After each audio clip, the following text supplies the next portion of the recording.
Go over this article I'm super pumped about. I love aliens, if you can't tell from my background, whichever way the camera, I don't know if it's inverted or what, but look behind me, you'll see it. I'm pretty, I'm not pretty pumped, I'm like super pumped. I was so excited when this news originally was announced that Neill Blomkamp was going to make an Alien 5 that's really a new Alien 3. It would continue right after the end of Aliens, and would basically nullify, negate the sequels, wouldn't count except for 1 and 2, and then Neill Blomkamp's new Alien movie. So yeah, when I saw this, I was so excited. Disney was bringing back Star Wars. I was pumped about that. I was like, oh my god, Star Wars is coming back. Then Aliens is coming back. Then eventually it was talk of RoboCop coming back, but that's halted now too. We won't get into that. But I was like, oh my god, they're continuing everything that I liked. But unfortunately, it was scrapped. I don't think this article will get into that, so I'll talk about. Unfortunately, it was scrapped, put on hold indefinitely. Like they basically Ridley Scott, who created well, he didn't create Aliens or the Xenomorph, but he made the first movie and helped write and do stuff. I mean, he did help create it, but so basically he's seen as like the godfather of Alien. So his Prometheus movie, his prequel to Alien, did well, but not extremely well, and people were it wasn't well received. I'll put it that way. It made money, but people were kind of like, "What is this?" I actually really enjoy Prometheus. It's very it's a good thinker movie. Makes you think. And I was so I wanted them so badly to continue, and we get answers for everything. Unfortunately, we got Covenant that killed two birds with one stone, as I'm getting into. So Ridley Scott made Prometheus, and then he made which was like the studio wasn't crazy about the box office and everything. They thought it would be like Disney bringing back Star Wars, them bringing back Alien. That was going to be their Star Wars essentially, but it wasn't. It did well for rated R, but not as well as they wanted. So he was kind of put off track for a minute. Then he made The Martian with Matt Damon, and that thing blew up at the box office. It did amazing. It was well received by audience. The studio loved it. It made money, of course, so they loved it. So then he got his hat back in the ring for his sequel to Prometheus, which became Alien Covenant. So what happened in the his lull between Prometheus and The Martian, Fox had announced that they greenlit a a movie by Neill Blomkamp to continue the Alien franchise. So Neill Blomkamp had just worked with Sigourney Weaver, Ripley, on, was it Chappie? Yeah, I'm pretty sure she's in Chappie. But they had a great experience together. He loved Aliens growing up, and you could see it in all his work, all his weapon design, like District 9. All of it looks very pulse rifle ish. Looks like it could have come out of the universe of Aliens. And so he had an idea. He told Sigourney Weaver about it, and she was like, "If you do this, I'm in. I'll do it. Like, and if we can get the ball rolling and everything, I'll do it." And so he, that flared him up even more. And I think he stated he wrote like a draft in a weekend or something with his idea and everything. And he showed Sigourney. Sigourney loved it. They showed the studio, and the studio greenlit it. So that was amazing, and they announced it. So I was like, "Oh, this is happening." They don't announce like this big of projects, like this big of franchise projects, and then just can them or push them aside. So I was like, this is real. This is happening. And to hear it was a continuation after Aliens, just that made my year. Because the biggest one of the biggest slap in the faces in cinema history has been Alien 3. Not only was it not a great film, it's a good Alien movie, but it's not, it's not a great, like, you have to be an Alien fan to enjoy Alien 3. I don't think there's anyone that just goes, I'm gonna show, I'm gonna show my wife, my girlfriend, Alien 3 starts with that. Nah, you usually do 1 and 2, and then, you don't. That's the hidden one under your bed. But so the big thing with Alien 3 that was the big smack in the face was they make you in Aliens, they make you fall in love with Ripley, Hicks, and Newt. They almost seem like they're going to be the Swiss Family Robinson in space. Like, that we can't wait for their next adventures, battling the xenomorphs and stuff. And I mean, they even make a little kid, a little girl. They make her realistic and awesome. She's not punching aliens or anything, but she's a brave little girl. And then you have the mom who essentially lost her daughter in Aliens. She wakes up 75 years later in cryo, and her actual natural born bloodline daughter has died of old age. So she wakes up and has no family, finds the little girl, connects with the little girl. That's her new family. And it's an awesome mama bear story. Like, she's going to go and save this girl. And then you have Hicks, who was like kind of like a gruff uh, gentleman. He reminds me very much of kind of that the lone gunman in the saloon that hardly talks and everything, but when he talks, everyone listens. He was a very cool character. He's my childhood hero. Next to Luke Skywalker, it's Hicks and Luke. And they set it up for, you're like, what's coming next? I can't wait. I can't wait to see this. And that's how I was when I was a little kid. I saw the VHS. My uncle showed me the VHS of Aliens.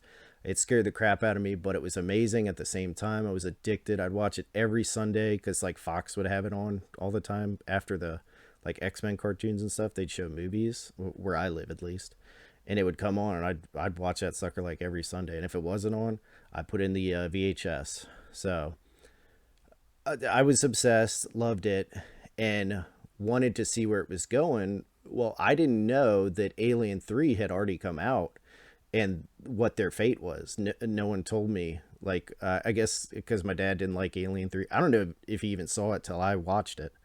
But my uncle, I guess, didn't have the heart to tell me what happened in Alien 3. So as I got older, on sick days, you'd always, at least my mom, she'd go and we go to the doctors. I'd be sick with the stomach bug or whatever. They'd prescribe something to me. We'd go fill the prescription, and then we'd go to Video World or Blockbuster that was in our town. And we'd get, I'm rambling on about this news, but just stick with me if you're an Alien fan.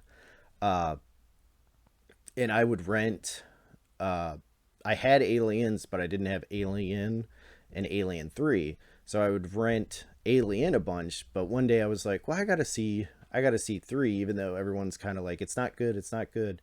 I was like, well, I want to see what happens to Ripley, Newt, and Hicks and everything. And I watched it, and it felt like literally watching someone die, like in real life, like your relative slowly, aging and passing away in front of you, which a lot of us have had. And you know that feeling, like that pulls your heart out of your chest kind of feeling. I couldn't believe it had happened. I didn't want to believe it, and that's what actually got me into discussing I guess alternative timelines and stuff, like what ifs and stuff, because I had read some what if Marvel comics back in the day. So I was like, that's not my canon. It doesn't happen like that. And then I was old enough to see Alien Resurrection in theaters, and that was it was a fun ride, but it wasn't Aliens. You don't care about the characters as much. So basically, the franchise for Alien, the Alien franchise, has been a mess since Aliens. Oh man, this was a long to get to this part. I'm giving you the full shebang, bring you up to speed. So it's been a mess, and then Neill Blomkamp came along with Sigourney Weaver's approval. She was signed on. She wanted to be in it. They were talking to Michael Biehn, who you'll see in some of these pictures I got up in a sec, who is Hicks, and everyone was coming back. It was going to be great. Everyone excited. And then Ridley Scott, after The Martian movie blew up and was really big, he had more say in what he wanted to do next.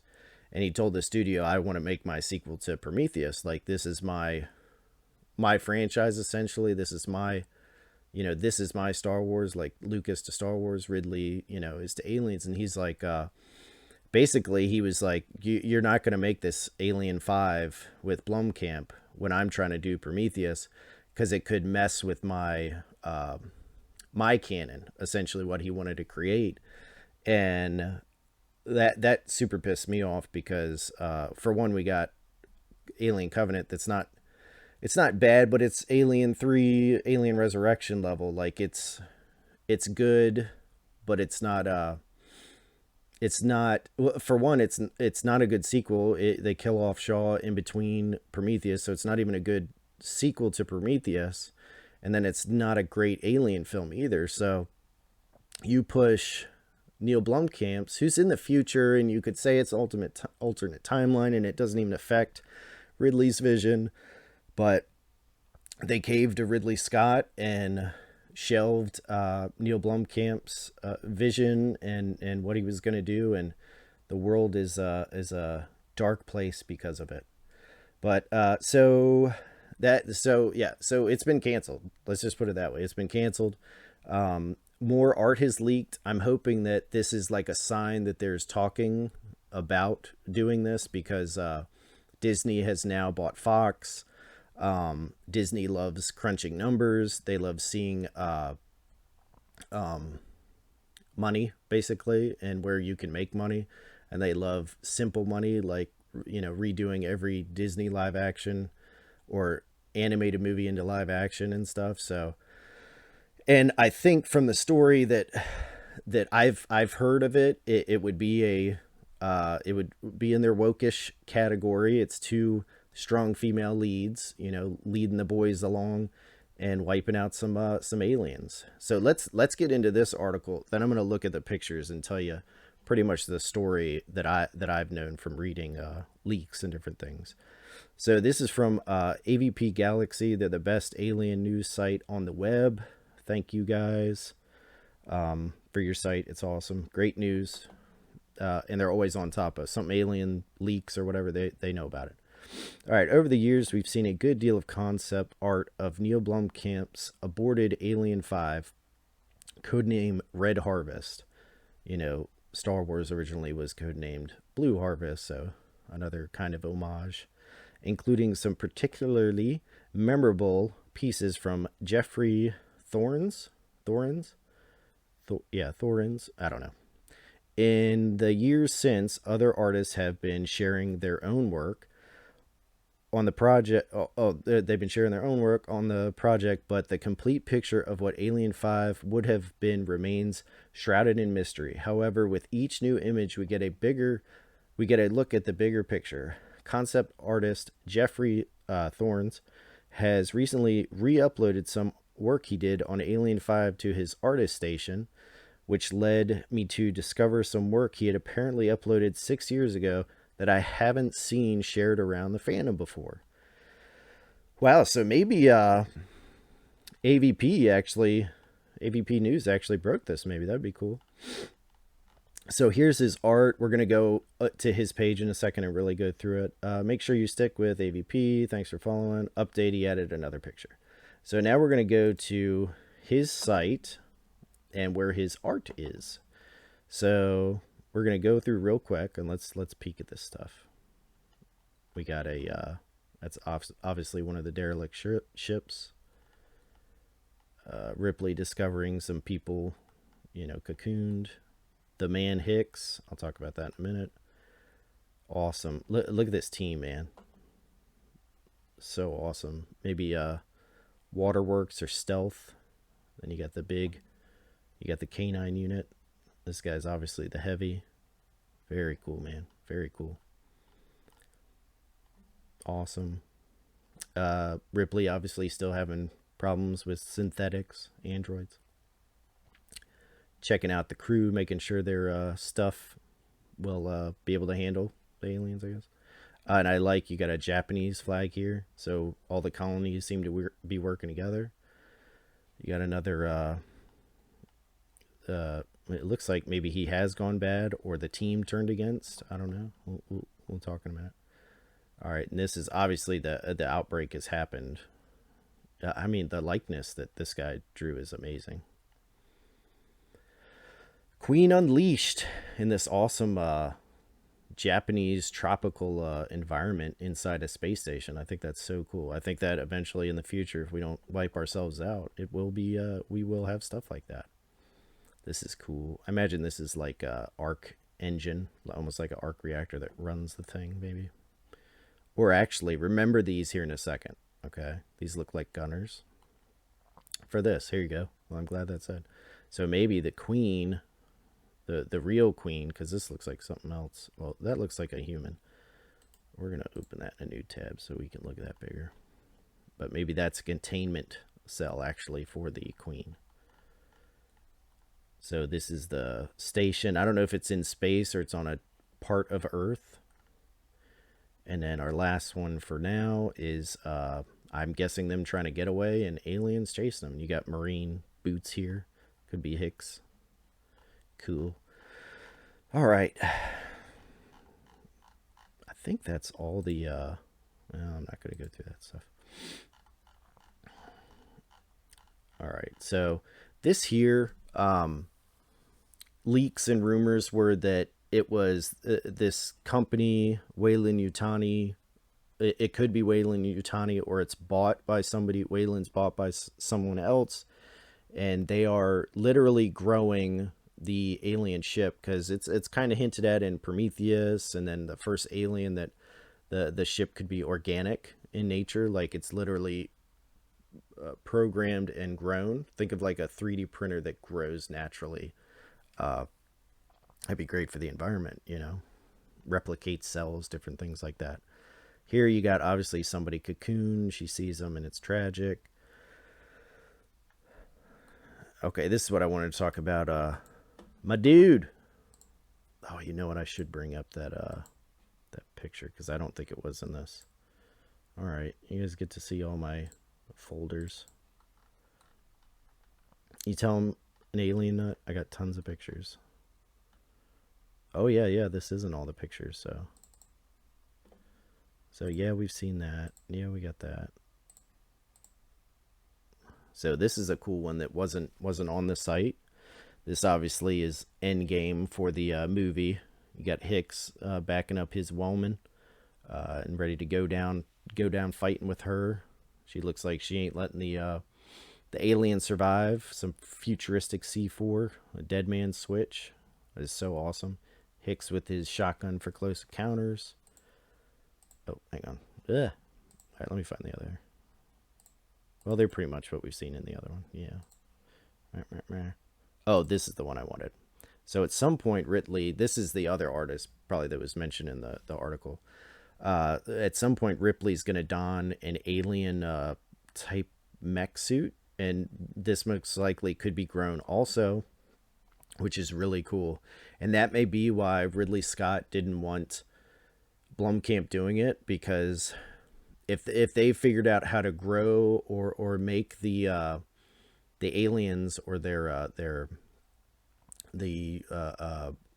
juggernaut ships, all that stuff, then they might have to explain that science in Blomkamp's movie, and Ridley has a different vision of that, because obviously David is engineering the xenomorph and creating what will essentially be the perfect organism, as he states in the slogan calls. But yeah, it looks like she dons this to go undercover, and probably, I bet she's got that bomb to go into the Queen's Nest and take it out, being a really cool sacrifice. So this is what I wanted to talk about. Well, I just wanted to focus on Hicks for a second. Michael Biehn's an awesome actor and everything. I don't know why he kind of went to the wayside in the 90s and then hasn't really done too much. But he popped up in The Mandalorian recently and was fantastic. I don't know if you noticed, but he had like a space shotgun again. Very cool. So I like the design. Of course, he's gonna have burn scarring. Like this is great. It even ate off his tattoo. He had like his social on his arm. Some people do that. Like they'll tuck their dog tags into their boots in case they're blown up. Blown into pieces. You can recognize who it is to send their body back to their family. But this is too much, though. Like I know Blomkamp likes to. He likes a little bit of horror, kind of like Aliens has. It's got a little bit of horror, but I think this would be unsettling to look at the entire time. Plus, we've seen. Actually, man, you guys are gonna hate me.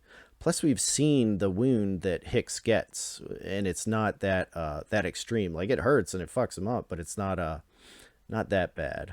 So let's try to find that picture. I found it. Oh my god. So, okay, so you see he has no damage on his nose whatsoever. His ear isn't melted off. You could do some cool, like it looks like maybe a little bit here in his hair would be cool, like to have that shaved, like it's melted, it's never coming back. But basically what he should have is a really cool just looking scar. And actually, I made a custom. I don't know if the camera will pick this up, but you can see him. And he's got wraps to kind of cover the burns, But this one is his trophy scar of survival, so he rocks that. But maybe his burn got into muscle or whatever. And then he's got on his chest, you see, I don't know if it'll pick that up. But hopefully it does. But that's one of my pride and joys. I gave him a black pulse rifle too.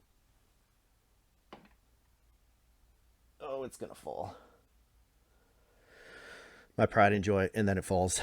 But yeah, so I mean, I think this is what, of course, his freaking face is gonna hurt, but I think the arm and chest is what the real damage extent is from. So I don't think that this is necessary. I'm hoping that if this movie ever gets made, they don't go this route.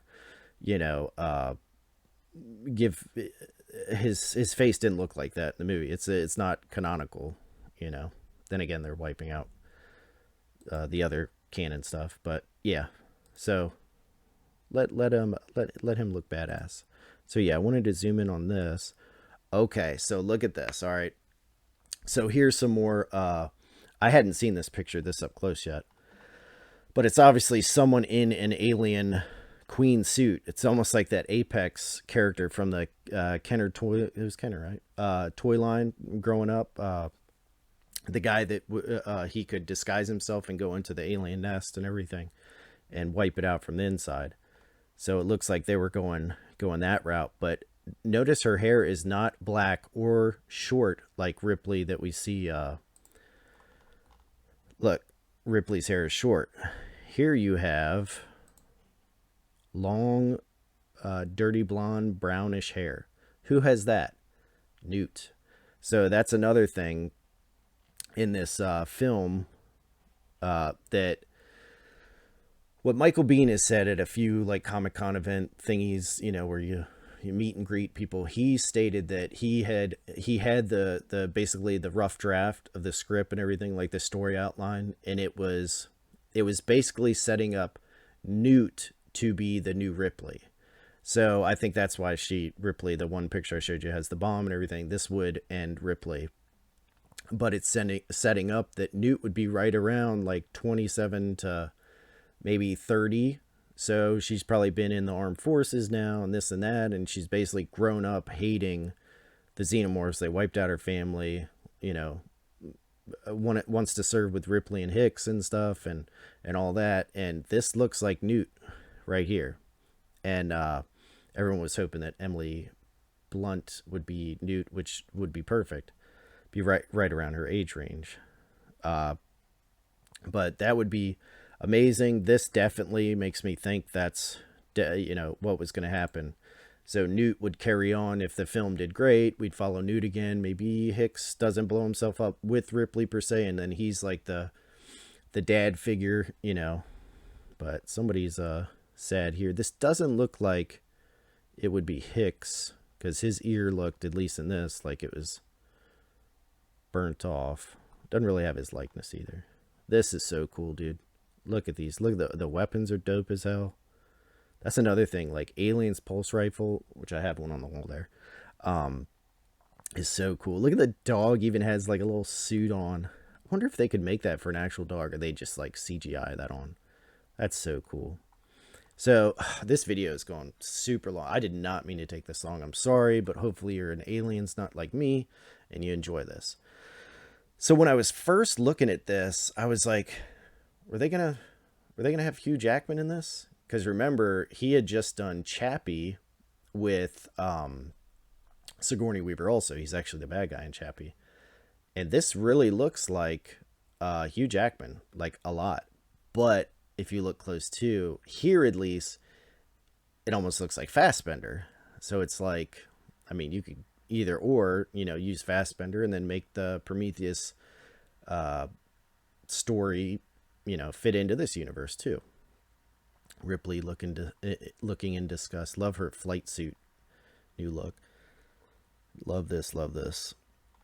So here again, so this one, I mean, that is Hugh Jackman's nose and mouth for sure, and kind of looks like. So I wonder if he was going to make him like the ultimate android or something, which would be cool to see Hugh Jackman do, because he never really plays like a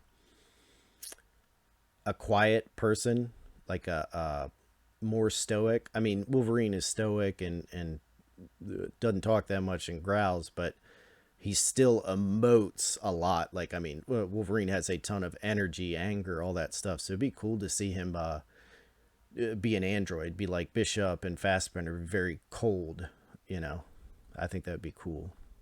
Now here you have the actual, looks like the leak of, I'm betting they were growing, they were replicating, and it's kind of like the Alien 3 that was never made.